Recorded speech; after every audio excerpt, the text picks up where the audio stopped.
இப்ப சொல்ல போற 2 ஹெல்த் ரிலேட்டட் மித்தை எல்லாரும் நம்பிட்டு தான் இருந்திருப்போம். பட் அது நம்ம பாடி டேமேஜ் தான் பண்ணிட்டு இருந்திருக்கு.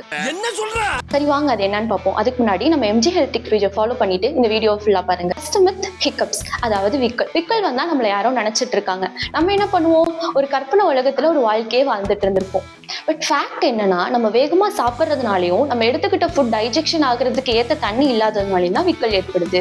சாப்பிடும்போது பொறுமையா சாப்பிடுங்க. அதே மாதிரி நம்ம பாடியை ஹைட்ரேட்டா வச்சுக்க அடிக்கடி தண்ணி குடிச்சுக்கோங்க. ரெண்டாவது மித், நம்ம பிரேக்ஃபாஸ்ட் ஸ்கிப் பண்றதுனாலயோ அப்புறம் இன்டர்மிட்டன்ட் ஃபாஸ்டிங், அதாவது 16 hours ஒன்ஸ் ஃபுட் எடுத்துக்கிறதுனாலயோ வெயிட் லாஸ் ஆகும். ஃபேக்ட் என்னன்னா, நம்ம பிரேக்ஃபாஸ்ட் ஸ்கிப் பண்றதுனால லாங் பீரியட் ஆஃப் டைமுக்கு எந்த வித ஃபுட்டும் எடுத்துருக்க மாட்டோம். இதனால நமக்கு அசிடிட்டி அண்ட் அல்சர் கூட ஏற்படலாம். ப்ராப்பர் அட்வைஸ் ஆர் நாலேஜ் இல்லாம நீங்க இன்டர்மிட்டன்ட் ஃபாஸ்டிங் இருக்கீங்கன்னா உங்களோட ஆர்கன்ஸோட வெயிட் லாஸ் ஆகிறதுக்கு வாய்ப்பு இருக்கு. அதே மாதிரி ஃபியூச்சர்ல சிவியர் ஹெல்த் இஷ்யூஸ் கூட வரலாம். ஸோ ஸ்கிப் பண்றதை விட்டுட்டு ப்ராப்பரான டயட் ஃபாலோ பண்ணாவே வெயிட் லாஸ் ஆகும். நம்ம 2 மித்தோட ஃபேக்ட்ஸ் பத்தி தெரிஞ்சிருக்கோம். இதை இன்னும் நம்பிட்டு இருக்க உங்க ஃப்ரெண்ட்ஸ் அண்ட் ஃபேமிலிக்கு ஷேர் பண்ணிட்டு இதே மாதிரி ஹெல்த் ரிலேட்டட் மித் அண்ட் அதோட ஃபேக்ட்ஸ் பத்தி தெரிஞ்சுக்க எஸ்ன்னு கமெண்ட் பண்ணுங்க. பாய்.